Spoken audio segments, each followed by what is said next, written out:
What's good, everybody? Good morning, good morning, good morning. We're about to get into it. Got a few topics we're going to touch on today. All right, we got Kyle Shanahan. How long is that leash? And Matt Mayoko. He has some interesting comments on his podcast I want to touch on. Justin Fields, we watched him last night. And how does his start to his career kind of compare to Trey Lance? And what are we expecting from Trey Lance? I already see somebody in the comments talking about his mechanics. We're going to get into that. And also, Louis Riddick. I really like him as a GM candidate. Obviously, John Lynch, I don't think he's going anywhere. But I do want to touch on some of the things that Louis Rick has done. So, you guys already know what time it is, man. It is the San Francisco 49ers morning show. Let's go. Intercepted. It is picked off by Aaron Crocker. Over midfield, he'll run it all the way into the end zone. Touchdown. Crosstalk TV podcast. Peace.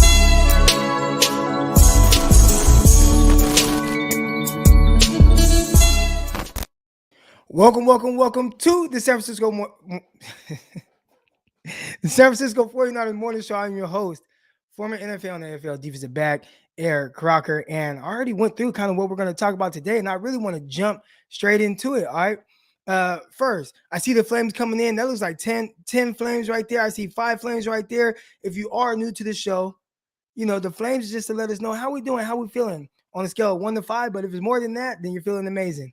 And I'm feeling amazing, man. So if I wasn't on my desktop, I'll put my flames in there. I'm feeling 10 flames too, man. I'm better than 5.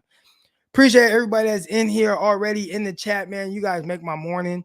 I'm not gonna lie, man. I look forward to doing this every single morning, just chopping up with you guys. I have a guest coming on to talk about a certain segment today, a certain topic. But as always, I will get to all of the callers and get you guys on live to hear your perspective on everything. All right. So, man, good morning to everybody. I hope everybody's good. Everybody feeling good. I'll tell you who's not feeling good. I am feeling good, but I'm hella sore.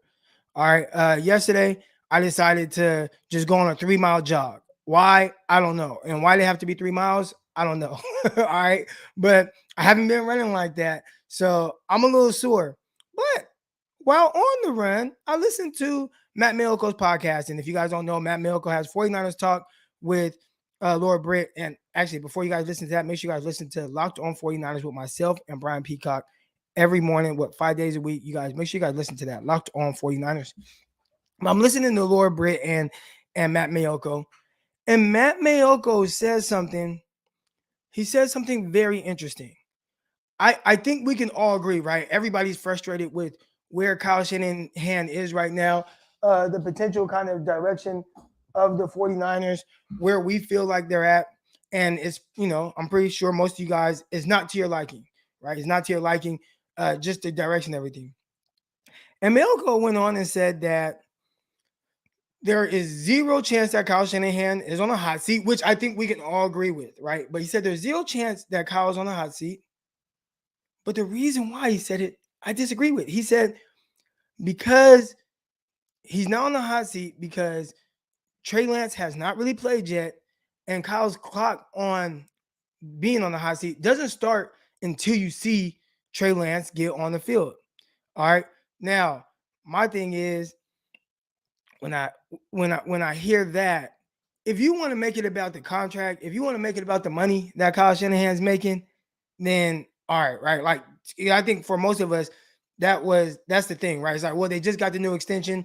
You got you got 5 more years, whatever. There's just so much tied to it, and there's no offsets in this contract. So from my understanding, the way it works is if you were to fire Kyle Shanahan today, even if he gets picked up by, I don't know, the Chicago Bears, because they fired their head coach or whatever, Nagy. All right, say he gets picked up by the Bears. Well, the 49ers is still on the hook for whatever the remaining of his contract is. And I don't know how much money that is, but I'd assume it's a good amount of money. All right. So if you want to say that Kyle's not on the hot seat because of his contract and there's just so much money to be paid to him, I get it. But if you want to say it's because of Trey Lance, I don't like that. And if I'm Jet York, I don't like that. All right. Now let me explain why. How can I have faith? All right. And I asked this question on Twitter. How can I have faith that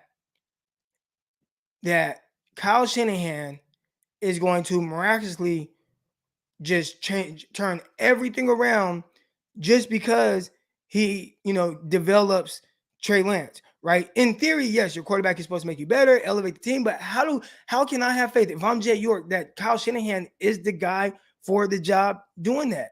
When I'm watching him right now, and I'm pretty sure what Jet York was told was, listen, we're going to sit the rookie. We're going to develop him. We know we can be good with Jimmy Garoppolo. We win with him. Don't worry, Jed. It's going to be a smooth transition. Everything's going to be fine, right? And Jay York is like, yeah. And if Jimmy Garoppolo is an MVP candidate, if Jimmy is gonna eventually be a MVP and win the Super Bowl, then hey, Trey Lance might be able to sit for 2 years, right? Like that was his thing, right? So we know what was told to him. It was, hey, everything's gonna be good. We're gonna win with Jimmy. We're gonna transition into Trey Lance. You know, if Jimmy Garoppolo has a great year in the process, then all right, great. But that's not the case. The 49ers suck right now. They're not good. And a big part of them sucking, pause, is just Kyle Shanahan and just the operation that he's running is not working for whatever reason. Now, again, I've said it on here. You guys listen. It feels like there's been a different reason every single week. So if you have different reasons every week why you're losing, to me, ultimately, it comes back on the person in charge, who is Kyle Shanahan. Now, I'm not saying that every time the 49ers step on the field, like, oh, we blame him for this play that Kyle maybe has nothing to do with, or that Kyle dialed up the right play, or that his quarterback didn't see the read or whatever. But just overall with how this team is performing, a team that is talented, a team that is good, right? A team that had the better roster on Sunday, and you can't figure out how to win.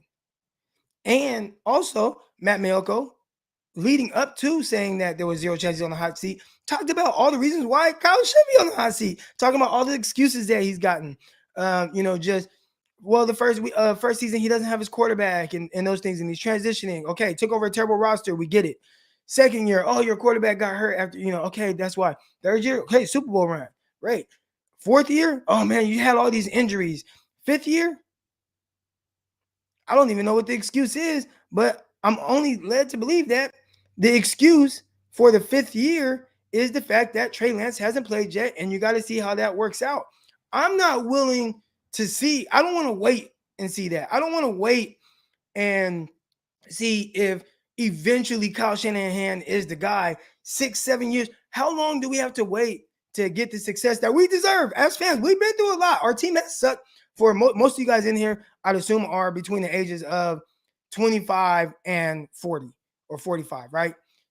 Most of the time, if you're 45, then you saw a lot of great years. But if you're like me, who's 34 years old, I barely remember the Super Bowl victory, the 94 season. All right, that happened in 1995. I was 8 years old. I just remember watching it, like not even really truly understanding what was going on. So, like, we sucked for most of our lives, right? Especially like my adulthood. I'd say high school, by the time I was leaving high school, so I graduated high school in 2005. Since 2005, the 49ers have, and that's been 16 years now, the 49ers have had 4 winning seasons since my senior in high school. Okay, we got a 60-year-old in here. What's up, Bernard? Appreciate you in here. Yeah, that's an OG right there. All right, but I'm looking at it and I'm like, how much time does Kyle need to show us that he is a good coach, to show us that he is a good leader of men? It takes more than just being good X's and O's guy, like, to be a good head coach. It takes more than that. You have to be able to get everything together. What the hell does Mike Tomlin do, right? Mike Tomlin doesn't call plays on offense, doesn't call plays on defense, but somehow, some way, his team does not lose. They don't have losing seasons. And now we can say because they have Ben Roethlisberger and stuff, but when he had Duck Hodges and Mason Rudolph play like 14, I think Ben Roethlisberger got hurt like the first game or maybe heading into the second. No, I think it was the first game of the season that year. Roethlisberger got hurt, out for the whole year. He somehow managed to win 8 games and not have a losing record with Duck Hodges and goddamn Mason Rudolph. He sucks.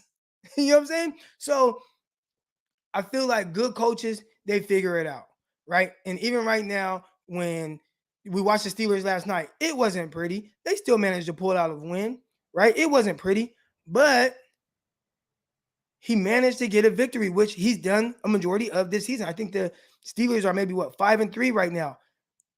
They're struggling right now with their quarterback situation, but he's figuring out how to get everybody prepared, get everybody on the same page to where it ultimately results in a victory. And we're not getting that from Kyle Shanahan, who I feel like has a better roster than the Pittsburgh Steelers. But it's not working out that way for whatever reason. And ultimately, to me, it comes down to him. So I want to ask y'all, how much faith do y'all have in Kyle Shanahan that this year doesn't count because, well, it's not Trey Lance, right? Oh, we got to wait till next year. How much faith do you guys have that he's going to get it right with Trey Lance? Because right now, if you can't win with this roster and with Jimmy Garoppolo, our quarterback, who is not playing bad football, not playing great, not playing bad. Jimmy's not playing bad. How much faith do you have that he's going to miraculously turn it around with Trey Lance? I'm not confident in that. And I really feel like Trey Lance is Kyle Shanahan's last excuse to really, have any type of faith in him. And I'm not feeling it. I'm not feeling where Kyle Shanahan is right now. And I get it. We can make all the excuses before, or we can justify why certain things happen. But when I watch it, it just, nothing comes off to me as like, I don't have that same encouragement that I had early on when the 49ers started 0-9, ultimately, winning, 6 out of their last 7 games, 2018 or 17, excuse me. I don't have that same confidence that I had in Kyle Shanahan during the Super Bowl run. And it's really just with how everything has gone, the personnel decisions that they've made, miscalculating the situation with Jimmy Garoppolo, and what the hell is the plan here moving forward? I see somebody right now. The excuse is built into next year already. The excuse is already built in. If the 49ers don't have a great season, well, it's because Trey Lance is a rookie. Right, bro, we can't. How many years are we going to give him pass? So if the 49ers have a losing season this year and a losing season next year, we're talking about this would be, 4, that would be 5. 5 losing seasons in 6 years? Sorry, it took me so long to do that math. 5 losing seasons in 6 years. There is a guy, again, that's the excuses are already built in. There was a guy, was it Jim Caldwell? What was the coach's name for the Indianapolis Colts? No, Detroit Lions. He was on the Detroit Lions. He had 3 winning seasons in 4 years, and they fired his ass. And one of those wins, he won double digits. They fired him. He had multiple winning seasons. Now, okay, you can say, well, he had a good quarterback, whatever. At the end of the day, he had multiple winning seasons, 3 winning seasons in 4 years, and they canned him. Bill O'Brien had 5 winning seasons in 7 years, and we act like he's an idiot. Jim Nagy has had more success than Kyle Shanahan, and he had Mitchell Trubisky, who everybody says sucks, and they were going to the playoffs, and people talk bad about Nagy. But Kyle Shanahan, it's like, just keep making excuses for him because of what he's supposed to be. I don't know, man. I'm not feeling it. And right now I'm about to bring on somebody to help me make sense of this, all right? So, Jason Aponte, bro, help me make sense of this, man. So, Croc, I agree with you, man. And I think that I thought I was being a conspiracy theorist when I talked about why Trey Lance wouldn't be starting right away. But in essence, it's really as simple as this. Kyle Shanahan is not playing Trey Lance because he knows he's going to get one more year with him. And you reset your timeline as soon as you play Trey Lance. Meaning, when you start Trey Lance, the clock ticks. The clock is ticking immediately. And you're absolutely right. This would be the last excuse. And this is the only thing that they can really look at, right? Because you look at it like this. The front office allows him to make this move, send all those picks, but then you get rid of him before he gets a full season. So that's where I'm at with it. It's like almost like no one would have blamed him for benching Trey Lance in the first year, but he knows for a fact that when Trey Lance starts and he starts week 1 next year because Jimmy Garoppolo won't be here, the clock is ticking. And if it doesn't work right away, it's going to be bad. And here's the problem, Croc. We watched Justin Fields last night. Damn the results. You're watching a guy who's evolving. You're watching Mac Jones. Mac Jones is being successful right now. Same thing with Trevor Lawrence, right? They're making strides. You're putting Trey Lance in a spot where he has to be successful week 1 no matter what, right? because, you took a whole year, you benched him. Now the pressure is going to be on next year, Trey Lance. And I think that that's not fair to Trey, right? That's not Trey's fault at all, right? None of that is his fault. Right. But at the same time, Kyle Shanahan knew exactly what he was doing by not playing Trey Lance. It was to give himself another year and reset his timeline, because when he starts, it's tick, tick, boom. It better happen right away with Trey Lance. And that's really why I think that you haven't seen him. And I absolutely agree with you. This is it. This is the last excuse for him. If you're not already fed up at this point. Right. So let's kind of transition into talking about Trey Lance and maybe when to play him. And I got some numbers here. All right. We're going to get into, and I know most of you guys watched the game last night. We watched Justin Fields, right? And we also watched Justin Fields lose. But everybody walked away. I see your comments. I see everybody, like a lot of football guys, where everybody is extremely encouraged with where Justin Fields is. They're like, man, like this guy is special. He did some special things. He's going to be so good. He's going to be terrific. But that's not what people were saying 6 weeks ago. So let's talk about some things with Justin Fields, right? And when I say what people were saying, because obviously in today's day and age, everybody wants to react to everything right away, right? They don't give anything in time to kind of work out. But let's talk about some Justin Fields numbers as they compare to Trey Lance. And they kind of got in the game similar, all right? Justin Fields, when he first came in the game for the Chicago Bears, it was against the Cincinnati Bengals, where he came in like second quarter. All right, so let's look at some numbers. All I'm going to do right here is I'm going to compare Trey Lance's game and a half against, because that's what Trey Lance has played so far, against Justin Fields, pretty much game and a half. All right. Justin Fields, he completed 12 out of 33 passes for 38% completion percentage and was sacked 11 times, threw for a total of 128 yards. Matter of fact, let me stop. Let me go back and do it, and I'm just going to compare each one. All right. Justin Fields came out, game and a half, completed 38% of his passes. Trey Lance completed 51% of his passes. Justin Fields sacked 11 times during that time. Trey Lance sacked 3 times during that time. Justin Fields, 128 yards in those games. Trey Lance, 350 passing yards. Justin Fields, 33 rushing yards during that game and a half. Trey Lance, 130 rushing yards. Total yards between the two, 161 from Justin Fields to 480 from Trey Lance. All right. I say all that to say because I hear everybody with, we see what Justin Fields is now. Nobody talks about where he started, right? And just the power and progression. He has lost his last 4 games. It hasn't gone great. But even then, people are willing to see through that and say, you know what? This dude is extremely talented, and we see where he's going. We see the upside. But when it comes to Trey Lance, and we see that, it's almost like, oh, well, Trey Lance can do that, which is terrific, especially if you compare that. And every situation is different. Every player is different. Everybody's going to develop at a different pace.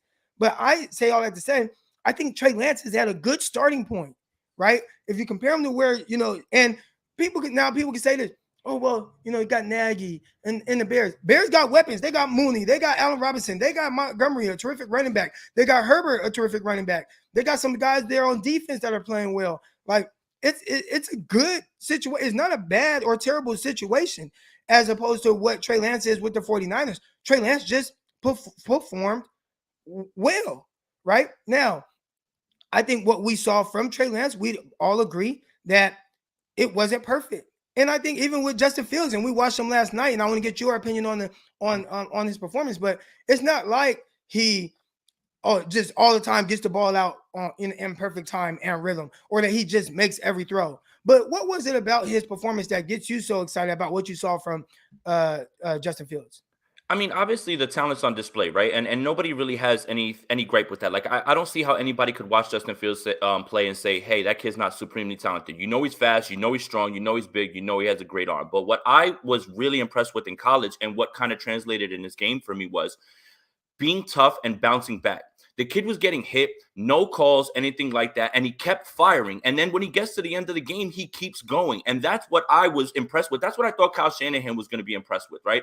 Considering the fact that he had quarterback after quarterback get injured under his watch, Justin Fields takes hit after hit after hit in Pittsburgh on national television and kept firing and went into the end of that game and gave them a lead. And when things are not perfect, that's when you need someone special to make things happen. Listen, Mac Jones is performing well in a system, but when you need a big play or you need something when things are not working, I'm not certain that he can do what Trey or Justin can do. And that's really what I got impressed with. You take hit after hit, the game's not going your way, but your head never drops and you keep firing. And the kid kept firing. And last night when he needed it on the money, right? I mean, obviously that last drive was a few seconds left on the clock. There was no timeouts left. You really can't do too much there. I'm not going to kill him for that. But when you needed it and it was money time, he performed and he kept bouncing back. If you allow him to sit around, that's what you need, is that toughness, that mental toughness to just keep firing, man, because the talent's there, man. The off-balance throws you see, that touchdown to Mooney, beauty. That touchdown against the 49ers, that throw to Kmet, which was literally fingertips away from Josh Norman. All of that is there. But when things are not going right, can you keep your head on the swivel? Can you keep your head up and can you keep firing? That's what I walked away with. And that's what I thought the entire time in college. When the chips are down, things aren't going right, he's still going to keep fighting. And that's what I saw last night. And that's what got me excited. Yes, sir. Yes, sir. So here we go. Before we get into Trey Lance and the development of him, we got a question here. What if after next year we find out Kyle isn't the guy for Trey? Then we've wasted 2 years of development, Trey Lance. Just don't trust Kyle. Where are you kind of at with that? Do we want to look at it like that, or do we want to look at it more positive spin that, hey, like Kyle's going to get it right? Or what do you think is going to happen? I'm trying to look at it more positive because of all those numbers that you pointed out too. And all those same things that I said about Justin Fields, you can apply to Trey Lance. Things were not right? He gets thrown into that game. Somehow he's still putting up points because it wasn't like Seattle was sitting back and prevent defense or anything like that. Is it perfect? No, it's not going to be. The kid's only 21. But again, even in that Arizona game, things weren't right. He kept fighting. That's what you really want to see. You don't want to see the kid get gunshot. That's what we saw in camp. The same thing. When he airmailed the throw, he didn't put his head down. He went back and he kept firing. So, I mean, I'm going to choose to look at it like you said, Trey's got a great starting point right now. And from what he's shown in that game and a half right there, that's what you should be building off of. And he had a better starting point than Justin Fields. Let's just put it out there. Even though that, I like Justin Fields a lot, you still can't objectively say that Trey Lance didn't play better in the beginning of his time. So, yeah, I mean, you just got to kind of hope that the kid can rise above any sort of deficiencies or anything like that because he is supremely talented and he's very smart and he understands things at a level that 21-year-olds usually shouldn't be able to understand at the NFL level. Yeah, and when we're looking at it, for Trey Lance and his development, this is not us sitting up here saying that Trey Lance is perfect. This is not us sitting up here saying that he's not going to miss reads, he's not going to miss throws. But what we're talking about is, like, what are we looking for in the progression of Trey Lance moving forward into next year? Where is he at right now? We're saying that he has a good starting point. Is it perfect? No. Not at all. It's not perfect. Is it perfect for Justin Fields? No. But I bet you right now, the Bears fans are sitting there after a loss, happy with what they're getting from their quarterback and encouraged from him moving forward. And when I watch Trey Lance and I watch his game against Arizona, in a game where we're like, man, he's battling. Is it perfect? No. But I see a lot of things that are encouraging. How do you build off of that? And especially knowing that that's not necessarily the offense that Kyle Shanahan wants to run for Trey Lance. Trey Lance they want him to be more under center and do those things. And hopefully he progresses into that. But he needs those live reps. He needs to see it live. And I just can't help but wonder where Trey Lance would be if he had been starting since week 2. And where would he be now? Would the 49ers still be 3-5? Probably, right? Probably. But you'd be much more encouraged with where they're heading. And right now, I think that's the tough part because we don't know what's happening. We don't know where the 49ers are headed. We're not encouraged by anything that's going on right now. Right. And that's the thing, right? In the offseason, people ask, well, what would be a successful season?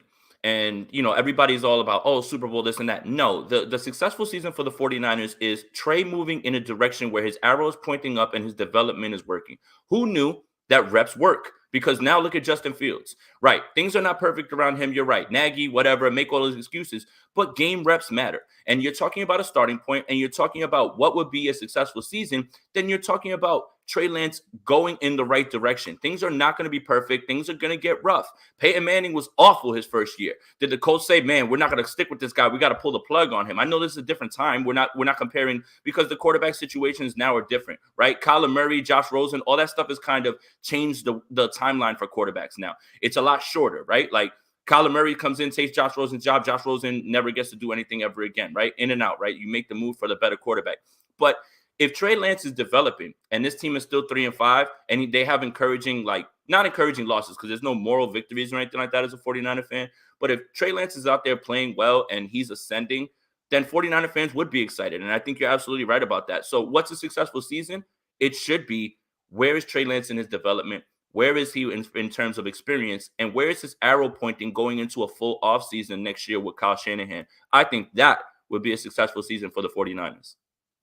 Yeah, and that was one of my arguments, early on, because a lot of people were saying Super Bowl, this is Super Bowl roster, and it's like, I get it, it's a good team, like I understand that, but to me, this team will go as far as Trey Lance takes them, and the sooner you get to that point, the better you're going to be. So I think in theory, I get what Kyle Shanahan was trying to do. Let it happen organically.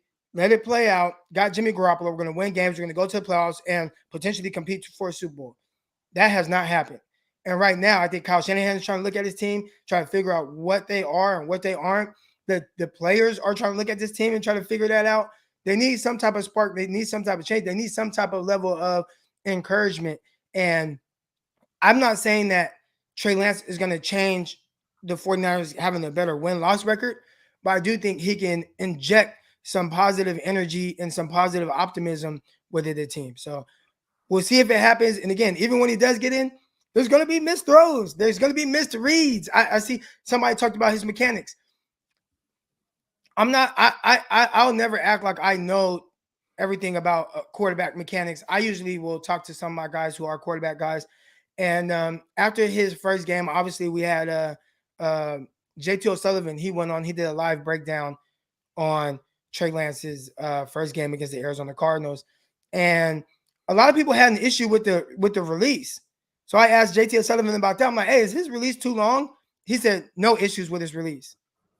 With most quarterbacks that you talk to, it's all about that the feet, working from the ground up. So with Trey Lance, if he does get in trouble, a lot of times it's with his feet, bouncing up and down. JT O'Sullivan has talked about that since he was at North Dakota State, getting to what he says heel clicky, right? He's too heel clicky, getting up on his toes, coming back down, throwing passes, and that's leading to some inaccurate throws. Those are things that you can improve on. Those are things you can work on.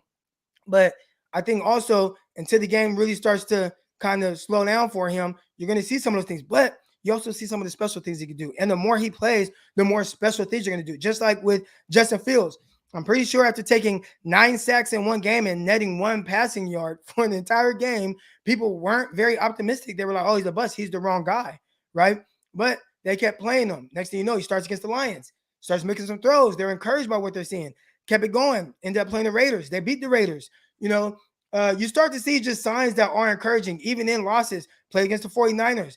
Had maybe 300 yards, combined between passing and rushing. 100 rushing yards, 2 tutties. Yep. Yeah, and you see the sidearm throw that he made, the special play on the move, and you just start to see some of the things that they can do from a special aspect. And I think that's what we want to see from Trey Lance. For me, it's even if it kind of results in a loss, and I don't want to see the 49ers lose, but if the 49ers are going to lose, which they're doing now, I would be much more encouraged if you were seeing some positivity from Trey Lance. So right, and in terms of Trey Lance and missing reads, honestly, I'm really actually much more encouraged than people think that he is as far as where his development is, right? So side by side, yesterday I got the all-22 from the Arizona game. They ran the bang dig concept with Jimmy Garoppolo, and it comes open in the middle of the field, but Jimmy Garoppolo checks it down. Okay, that's a completion. You're fine with that. But they ran that same concept in the Seattle game, and Trey Lance banged it in the middle of the field to the guy right there. So, I mean, like, in terms of reads, you should be very encouraged where Trey Lance is right now. And that should be more fuel to the people who say he needs to get more reps. Because you saw it in preseason as well, too. The Chargers game, the touchdown to Travis Benjamin. 1-2, hold the guy, hold your safety, and then boom, hit right Travis Benjamin over the middle. This is a kid who's never played at the NFL level, and he's doing things that right now, sometimes an 8-year veteran isn't doing. And that's just the facts. I'm not trying to dump on Jimmy Garoppolo because I heard you say it earlier, and I'm kind of like jumping out with a shield right now. Jimmy Garoppolo's not playing bad. He's not at all. And when they make this switch, it's not going to be necessarily because Jimmy Garoppolo is playing awful. Like, that's just not what's happening. It's just, it's time. It's time. Like, now this is it. Like, it doesn't really make sense to continue to do that. So in that way, you should be encouraged with where he's at with his progressions and his reads, because he's further along than I would have ever thought a 21-year-old would be, especially having a year off from football. So, I mean, I don't know if we're strengthening the case for Trey to start all the time or whatever, but these are just the things I'm seeing as well, too. The kid is actually really good at certain things, and he's very smart. Mike Silver's piece that came out yesterday. Did you read that, Croc? Did you get a chance to look at that? You know what? I actually wanted to touch on that. I forgot to put that in my notes, but go ahead. Lead the way for it. So Mike Silver put out an article saying, hey, this is where he was in the beginning of the year, right? And everyone in the locker room was pretty much kind of blown away with how well he understood this offense and all the concepts and everything. And a lot of the locker room was like, hey, man, it's time to let the kid go. And then he said, as he kind of tapered off during camp, because I was at camp and we all saw the same thing too, where we're like, oh my God, like, it's time, just let the kid go.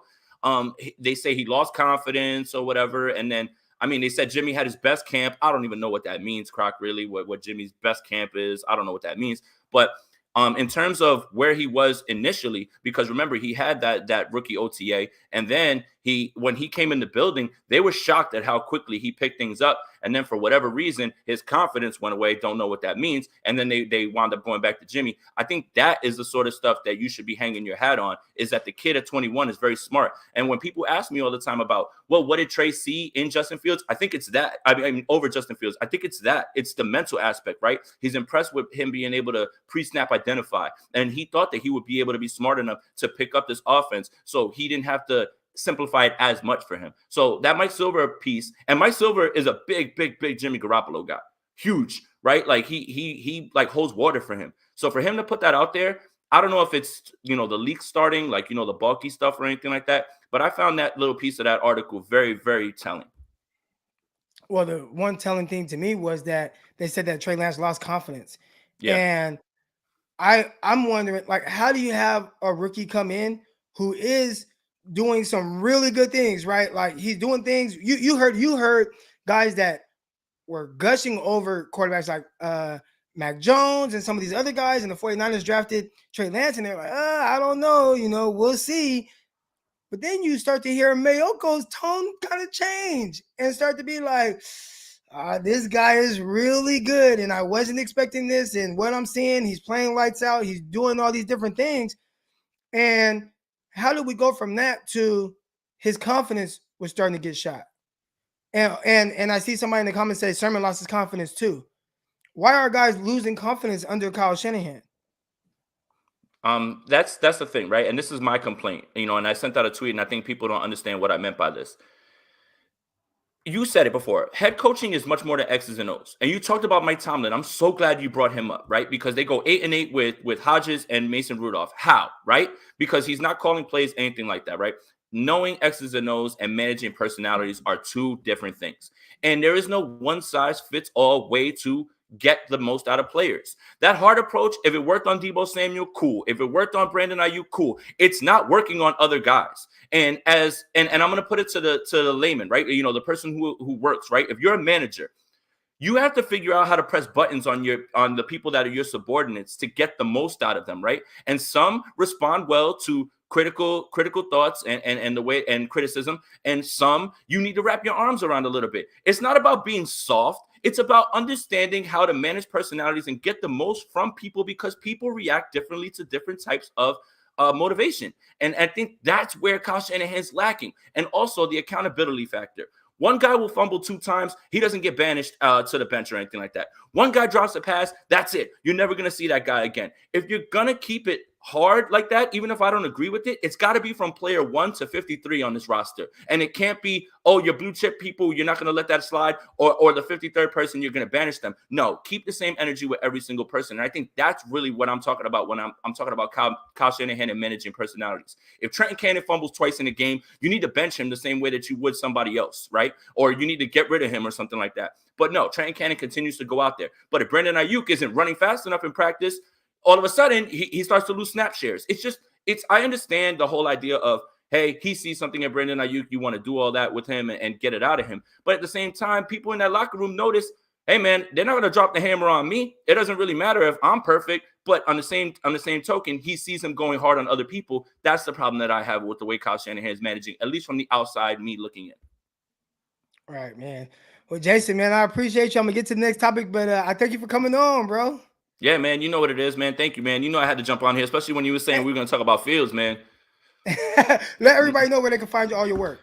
Yeah, man. On Twitter at Jason Aponte 2103 and on YouTube Jason Aponte. Yeah, man. And appreciate you, bro. You know I got you anytime that you need me, man. All right, all good. I'm pretty sure we'll be having this conversation again soon. Yeah, man. All right, bro. That's my guy Jason Aponte. Make sure you guys follow him on Twitter. Also, his YouTube channel. He has YouTube and all that good stuff. All right. Wanted to get into another topic, and I hear people all the time, and I see somebody in there like, Croc, stop talking about this. Talk about the defense. We'll get to the defense. All right. But there's something that came up, and I don't even know how relevant it is to the 49ers, but people are, again, I think, and I heard Andy Frisella. I said this all the time. I listen to Andy Frisella, and he said this. People overvalue their current circumstances. And I would say that with everybody in this chat. Say 90% of y'all overvalue your current circumstances. And what that means is sometimes we're in a situation where it's just like, okay, well, this is comfortable. Even if we're not getting the results that we want. You know what I'm saying? Even if it's not the result we want, well, I'm comfortable doing this. And sometimes you got to take some big swings, right? You got to take some big swings and you got to get outside of your comfort zone. And a lot of times when you do that and you give yourself that opportunity and you really jump in, you'll get better results than what you were expecting. And then you keep trying to push. And that's what I've been. For the last year, I got out of my comfort zone. Like, I live in Arkansas, Southeast Arkansas too, right next to Louisiana and Mississippi. All right. I live in Arkansas. I am a California dude. I never thought I would leave Stockton again outside of me playing professional sports or going to college. All right. But I took a leap of faith at something, and one thing led to another, and one thing led to another. And I kept chipping away, okay, I'm going to do this. I'm going to do this. And next thing you know, like, because I didn't value my current circumstances in California, right, or overvalue them, and knew that I could be doing better, I could be doing more things, and I took a leap of faith and did something that most people wouldn't do, like move to Arkansas. All right. My life right now is like, it's, you know what I'm saying? It's, you know what I'm saying? And I just keep chipping away, and I keep figuring out different things that I could do. All right. I say all that to say because I see some people in the comments. Well, if they fire Shanahan, which they're not firing Kyle Shanahan. But if they fire Kyle Shanahan, well, who do they get? I'm pretty sure there's other coaches that can do better than one winning season in 5 years. Or what do they do with John Lynch? Or and I look at this and I'm like, you know what? I've talked about Louis Riddick. And it came up on my timeline. Somebody was like, well, Louis Riddick, he's just another talking head on TV like our guy John Lynch. I'm like, no, Louis Riddick was a high-level exec. So let's talk about Louis Riddick and some of his accomplishments and why I feel like he'd be somebody that would actually be better suited for Kyle. But then I don't know their personalities. I don't know. Kyle is just so like stubborn and this way. And Louis Riddick, he's like a strong, stern person as well. And I listen to Louis Riddick a lot doing the I see somebody, I live in Stockton. There you go. You already know that's 209. That's the home team. That's the home team. That's my hometown. But you look at Louis Riddick, and let's talk about him a little bit because we see him on ESPN. But who is he? All right, Louis Riddick. We hear him talk on TV, but I did the Scouting Academy, and he's heavily involved with the Scouting Academy. This is a high level guy. All right, so Louis Riddick was actually drafted by the 49ers back in the day. All right. He played 11 years as a professional football player. He jumped right in. As soon as he was done playing his last year, he played in the XFL. As soon as he was done with that, he was a pro scout from 2001 to 2004 with the Washington football team, I believe it was. And then moved up to director of play personnel from 2005 to 2007. A lot of times when you see guys like that leave a certain organization or whatever, a lot of times it's not just because he gets fired, it's because that staff gets fired and somebody brings in new staff. 2008, he was the Eagles pro scout worked his way up and was the assistant director of player personnel in 2009. Then from 2010 to 2013, he was actually director of player personnel. So this isn't someone that is just somebody talking on TV. He's a high level guy. And I've listened to him a lot. I've listened to him on different podcasts. I used to listen to him when he was on the ESPN morning shows. And I listen to how he talks about prospects. And is he always right? No, nobody's always right. But I really liked his mindset and his approach to things, right? Really liked that he was really high on Mac Jones. He was also really high on Trey Lance. Like, Trey Lance was somebody that he would have taken. So when you look at, potentially down the line bringing in new staff, he's somebody that should look to because he saw something in him. I hope that the 49ers can kind of salvage this situation because for me right now, Kyle Shanahan doesn't look like he's necessarily the guy. I'm not encouraged by what I'm seeing from Kyle Shanahan right now. And I kind of want to hear your guys' thoughts on really everything that we've talked about today. So you already know what time it is, man. We're opening the floor to all of you. Come on, speak live, whatever it is that you want to talk about, come on right now and do that. All right. I appreciate everybody that's in here right now. If you haven't already, hit that like button. If you like this video, hit the like button. If you've also liked this engagement, go ahead and subscribe. Yeah, he was somebody really high on Sean Taylor. He's still on the table for Sean Taylor. He didn't, and this is somebody, I saw somebody in my mentions last night. Well, those teams weren't good. Hey, when you are a player personnel guy or an exec in that way, you can give all the advice in the world. But if they don't draft a guy that you really like, then they just don't draft him. Like, you don't have any say over that. When you are the GM, then yeah, you could draft my guy. So he was standing on the table for Sean Taylor. They were actually going to go a different route. I believe it was Kellen Winslow, who was he was a terrific tight end, but obviously didn't have the same career trajectory as Sean Taylor, RIP. I actually played with Kellen Winslow. He wasn't weird. I don't know what's going on now. But here we go. We got the people rolling in right now. So we got Isaiah coming on first. Isaiah, what's good? And Isaiah, you from the 209? Where you from in the 209? Yeah, you're not gonna call it a real 209. I'm from Merced. Oh yeah, it's not real 209, but it's still 209 love. So it's all good, man. What's on your mind? Yeah, my thing is with all the people saying Trey Lance isn't ready yet. My pushback would be just look at how Jordan Love came out. It wasn't great. He's been sitting behind A-Rod, a couple of years already. Arguably one of the best quarterbacks to ever play. So, my thing is, like you always say, like, how do you know, like, Trey Lance is not ready as compared to some of these other guys? Right. And I think the tough thing is, and I want to make this clear, what works for one guy or what doesn't work for one guy might not be the same for the next guy, right? So we see guys like, Justin Fields progressing. Maybe Trey Lance wouldn't progress, right? Like, hopefully he would, and that's what you would expect guys to happen the more they play, but you never know. So I don't want to just say that just because something worked for one guy, it's not going to work for the other, but we clearly see a guy like, Jordan Love, who has sat behind Aaron Rodgers for over a year now and finally gets an opportunity to play. And it looks like he still has to go through some of those growing pains of, having his first start. So, yeah, man, I agree. I'm going to get the next person on, but I appreciate you coming on, Isaiah. Keep repping that 209, baby. All right. Here we go. Next up, we got Matt. What's good, Matt? Yeah, hello. Can you hear me, bro? Yeah, I got you. Yeah, my bad. I had my phone in my hoodie and stuff when I was listening. What's going on, man? Oh, man, I'm just chilling, man. How you doing today? I'm good, man. Chilling, man, myself. Shit, man, what you think about, the direction?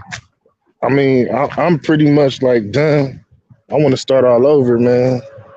You feel me? Because, like I said, I don't got no confidence in what this dude talking about. It's tough. It's tough to just hit the reset button. And I don't think the 49ers have to hit the reset button. I think they just have to reload. You know what I'm saying? They got to reload the clip. It's almost like we done emptied out all our clips and we just got to reload, but we're going to keep shooting. You know what I'm saying? When I look at the 49ers right now, they have the pieces, whether it's with, Kyle Shanahan or with other. I think that their roster is good enough. It just needs somebody to come in and get the best out of them. And I think, a scenario that you could point to is, the 2009 season with Mike Singletary, where there were good players on that roster, right? Nobody was looking at that roster as like a Super Bowl caliber team, but you had Jim Harbaugh come in and just get the most out of everybody, get the most out of Justin Smith, get the most out of Patrick Willis, who obviously he was terrific already, but just get the most out of all the players and Alex Smith, and really turn that whole thing around to where they went from a team that was just like, okay, they got some good players, we'll see what happens, to damn Super Bowl caliber team the next 3 years. So I don't want to say we gotta just blow it up in a sense of like just being like in what do you a say? rebuild situation, but just get the right people in place.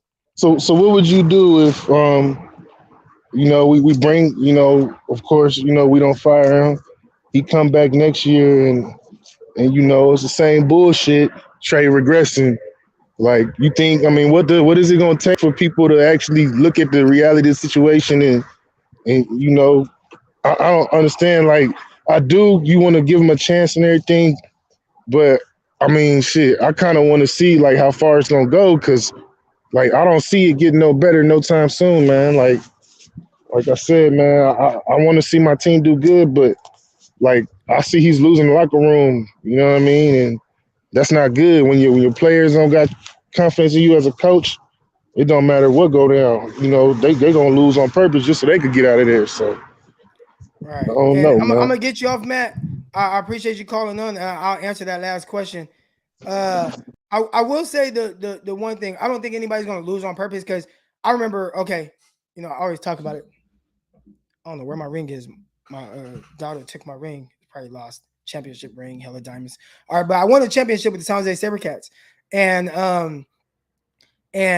the head coach was tough. So I do want to say there's not one way to win, but if you are going to be a certain way, you have to win.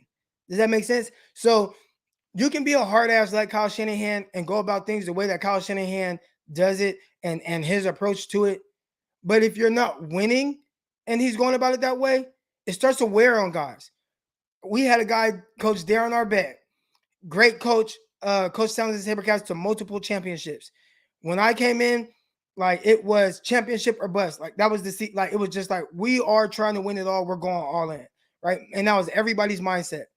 And he was very kind of militant, I guess you could say. Like, we're professionals getting paid, and I was getting paid decent money. All right.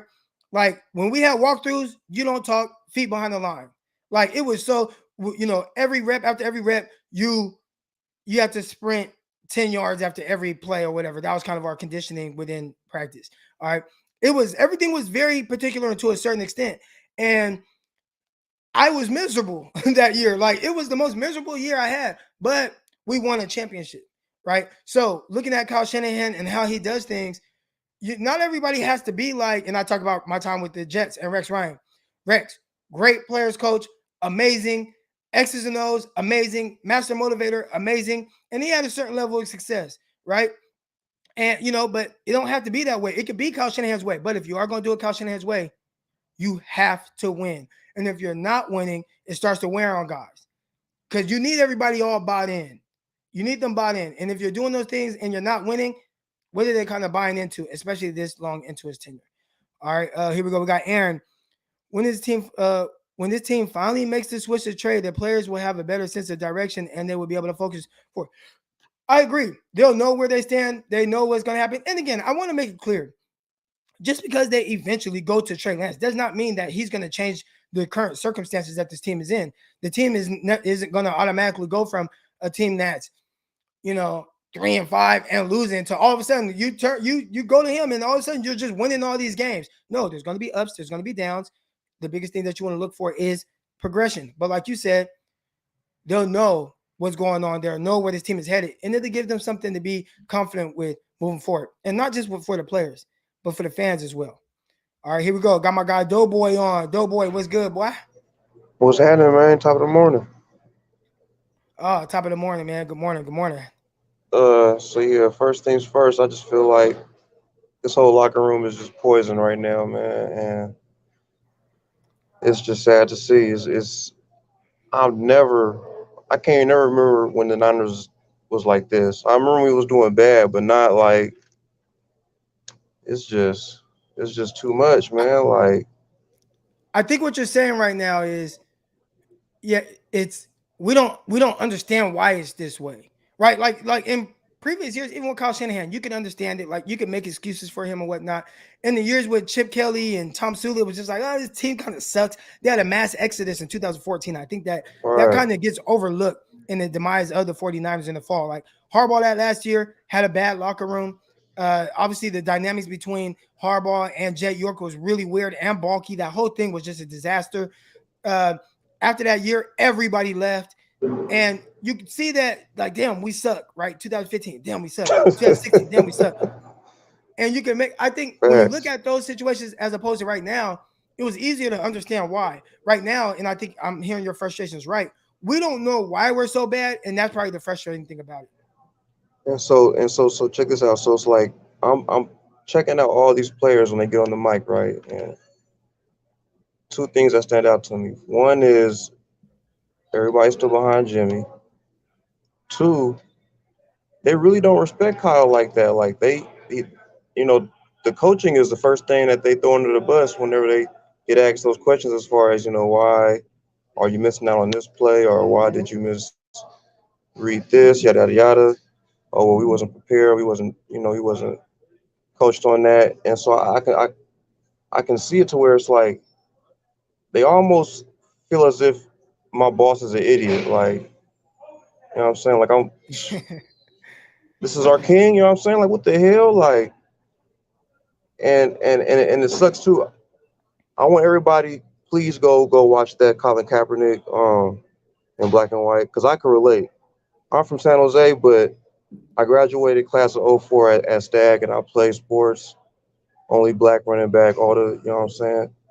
So I've experienced those situations on the 99 every weekend. I know what that feel like, that discrimination and all that, and then to be looking for that approval by a Yeah. white man, as he says, right? And it's like I'm looking at Trey, and I'm like, damn, like he damn near going through that right now. As far as, but I'm not saying Kyle's racist or nothing like that. What I'm saying as far as he's looking for What that Kyle feels approval, like and is the Kyle's like prototypical that, quarterback, right? Right, because that was Colin's thing, right? Where in high school at Turlock, it was they were looking for the prototypical guy. Like, what does the prototypical quarterback look like? And it didn't look like Colin Kaepernick. And right now, what you're right? saying is Trey Lance maybe doesn't look like the prototypical guy. So it's like, well, we're gonna go with this now. But the only difference is, I'll say, and which is a big difference, Kyle handpicked Trey Lance. So maybe he does want to get it to where it does look more quote unquote prototypical and whatever that means. But And see, I would say I that's I the difference where, Colin was I, someone I who's like, hey, I understand want that to play much, right? quarterback. Yeah. See, I understand that much, right? But still, Kyle is the type of person where it's like he'll bash you to the public. Like, look how he was bashing Jimmy all through the spring. I'm thinking Jimmy was gone. I'm telling everybody, like, yeah, it's over with. We're gonna get yada yada yada. The next thing I know, now it's a summer camp dual battle, whatever they call it. You telling me Trey was the best for 2 days, and then after them 2 days, what happened? Like, you know what I'm saying? You start making it harder on him. Now then, when he went in there and played and we all think he did great. You want to jump on the mic and oh yeah, it wasn't perfect. I seen some things, and it's like, come on, man. And you got him running a whole nother offense. Like you're not even being. It's like you're not really being fair to this dude like that to make him feel like you're going to do something for him in the future. And that's how a lot of Right. us feel. It's like, are you really going to get rid of the staff? Like, because don't have him working with the same staff that Jimmy had. Please don't do that. If anything else, And please don't do that. But yeah, I know you got more people to get to, man. But I just wanted to get that off my chest, man, because it's all on Kyle, bro. And it's like he looks miserable. He looked like he knows that he knows it's his fault. He know it. right. Yeah. But yeah, thank you though. Thank you though for your time, man. All good. All good. One thing that our guy Joe Boy said that kind of resonated with me too is, Kyle and his handling of Trey Lance and how maybe some things weren't good enough for Kyle Shanahan. And if you kind of go back to was it Mike Silver article where he's talking about it, right? And he's like, Trey Lance started off hot, and they're like, okay, like this dude's on fire. Talked about Matt Mayoko, who Mayoko, he ain't gonna say like something just to say, and he's like, dude, this kid is much better than what I was expecting to see. He's playing at a very high level, but every day in the media, when Kyle Shanahan's asked about it, what does he do? He downplays it, right? Oh yeah, no, there is no quarterback controversy. No, there is no quarterback battle. No, Jimmy Garoppolo is our starter, and it's tough to know exactly what that did to a young Trey Lance who is putting his best foot forward. He's going all in. He's making plays. He's doing this. The teammates are seeing it, and Kyle's like, nah. And I think when you see in Mike Silver's article where he's like, Trey Lance, he lost confidence. I wonder if that alluded to it. I wonder if that was something that made Lance lose confidence, where it's like, damn, I'm doing everything right. I'm making the explosive plays, and I can't get no reps with the ones. You know what I'm saying? And then when you do, it's like, oh, I get one rep with the ones. So when it comes to Trey Lance, maybe kind of, some confidence. And again, I don't know. This is just me trying to read between the lines. I wonder if that handling had any effect on the way that Trey Lance ended up ultimately kind of losing his confidence.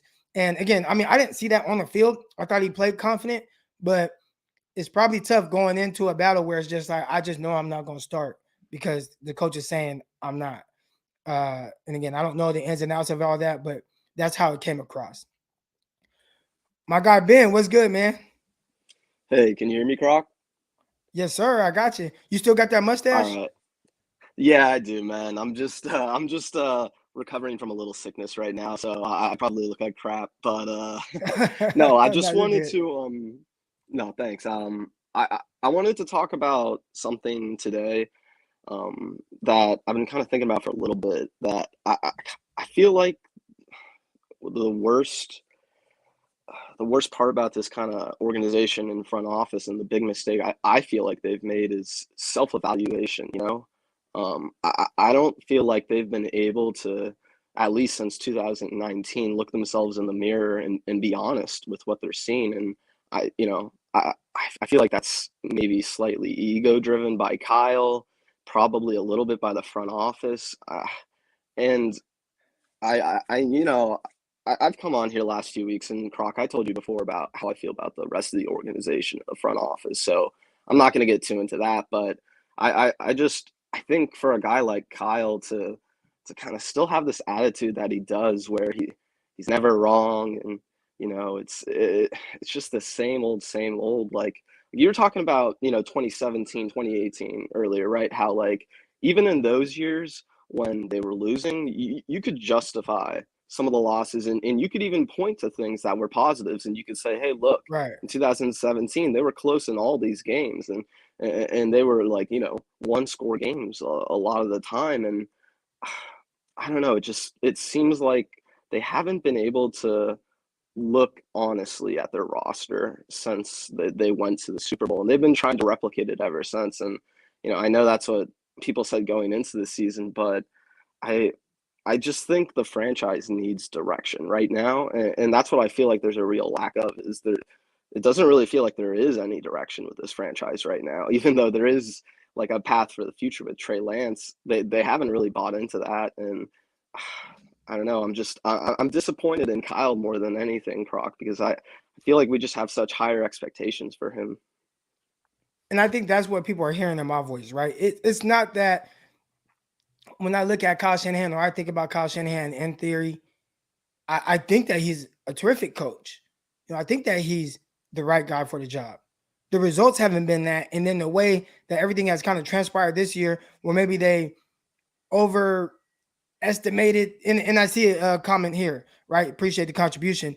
Shanahan said yesterday that the Niners' top 3 picks weren't brought in to start right away, either overestimated his current team or overestimated the draft picks. And I would say to that, I think, because most people, you look at it, your first round pick is going to play. But when your first round pick is a quarterback and you have Jimmy on the roster, I get it in the sense of him not having to start. Now, your guard, you draft a guard second round and your starting guard is Brunskill. I would assume that the expectations are for that guard to come in, because drafting the guard second round, that's still high. Obviously, Oh, it's if you are crazy, if Croc. you're Sorry yeah, to cut you off, go but ahead, go like ahead. I've been No, do getting your into the thing. draft. No, I've been getting into the draft more recently, Croc, and like I'm super interested specifically in, you know, what positions get picked in certain rounds, what, you know, areas people select them in, and for the 49ers to take a guard at that spot and then just put him on ice. I'm sorry, it's utterly ridiculous, and it's like it's laughable. The crazy part is, Croc, like I think about 3-4 weeks ago, I was just looking over the draft class, right, and I was looking at all of the guards taken after Aaron Banks on day 2. Every single one of them had played besides Aaron Banks up until that point, and most of them had gotten at least like 60, 70, 80 snaps. So it's not Wow. even that like you know, you're not playing a guard in the second round, right? But then for you to select a guard that high and for the rest of the guards after him or centers to actually get playing time, and this is a guy you won't even dress, like it's insane. And uh, it's just really frustrating because like I said, I don't understand the direction of the franchise. Like, if you're gonna take a guard in the second round with a guy like Brunskill there, you have no good reason not to start him.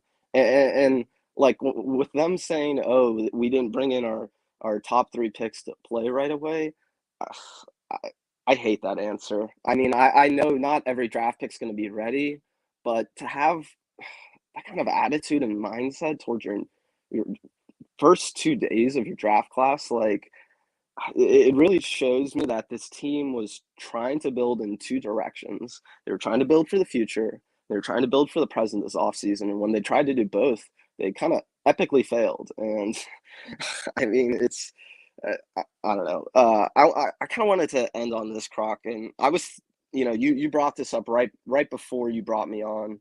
So I'll just make this quick while I end off here with Yeah, go Trey. ahead.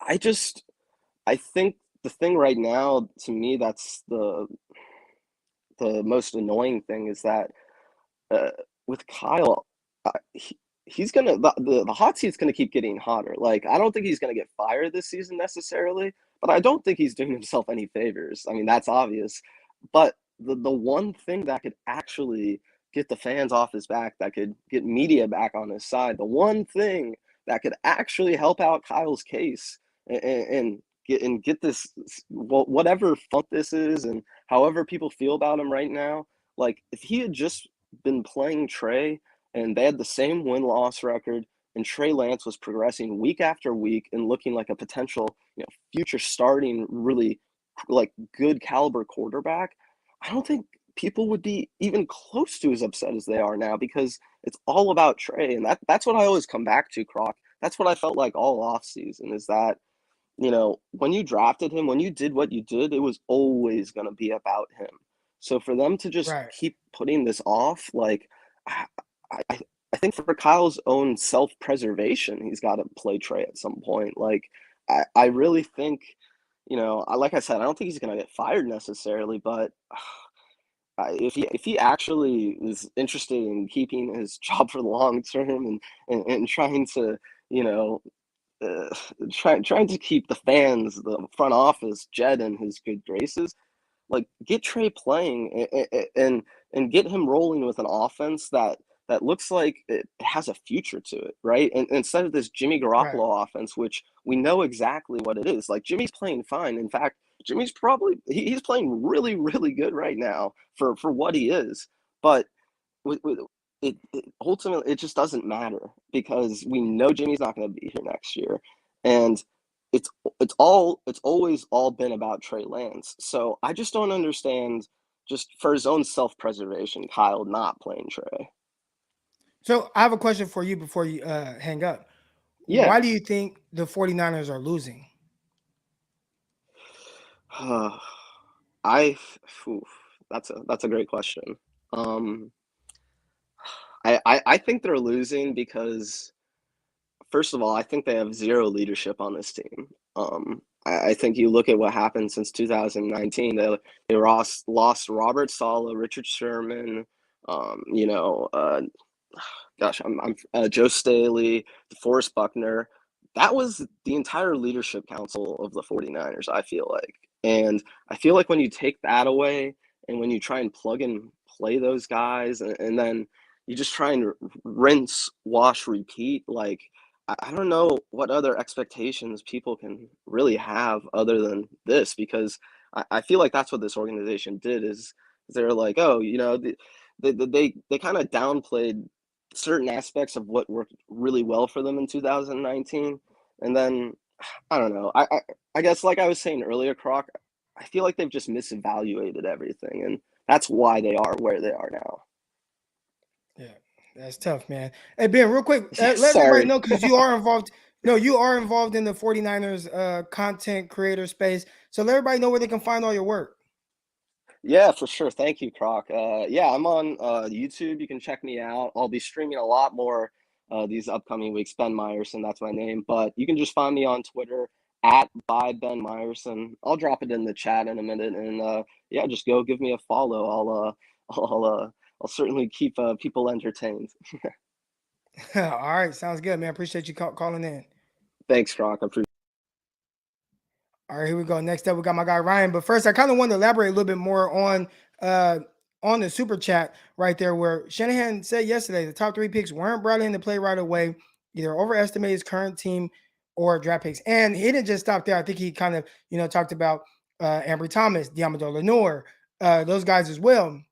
And I'd say I understand it, but then I don't. I think there are two guys that from that class you would expect them to start with where they were taken. One, Aaron Banks, for sure. A guard, and Ben talked about it. All the other guards that were even just taken after him or before him, they're all playing. Aaron Banks is the one guy that's not.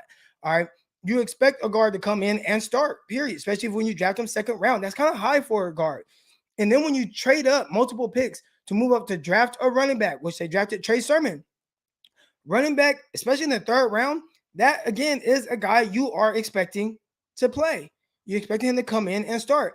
Now, let's say Elijah Mitchell is just better than you expected. So he's the guy. And I get it. I'm really liking him each week. I think he grows as a runner.